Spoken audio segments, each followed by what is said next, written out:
Makasih pemirsa, balik lagi di Grebek.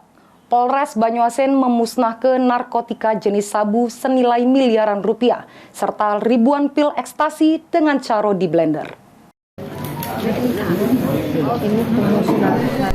Pemusnahan narkotika jenis sabu senilai miliaran rupiah serta ribuan pil ekstasi ini dengan cara dicampur dan diblender dengan cairan pembersih WC, sehingga tidak memiliki kadar berbahaya jika sampai dikonsumsi atau digunakan oleh orang lain.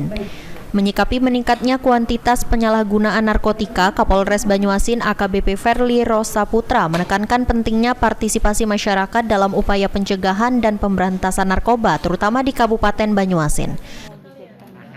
Alhamdulillah, walaupun kita mengungkap di awal tahun ini mungkin buat kepolisian nih salah satu prestasi, tapi kita nggak boleh berpuas diri ya kawan-kawan semua, karena target kita meniadakan peredaran narkotika. Nah tentu dari barang bukti yang kita musnahkan hari ini menyelamatkan 300.000 jiwa.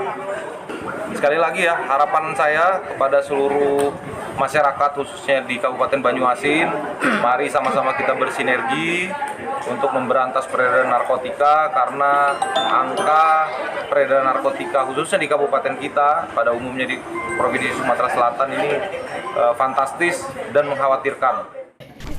Operasi ini juga merupakan bagian dari komitmen Polres Banyuasin dalam upaya pemberantasan narkotika.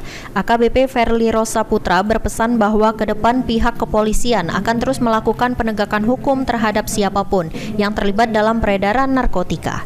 Suryadi, PAL TV.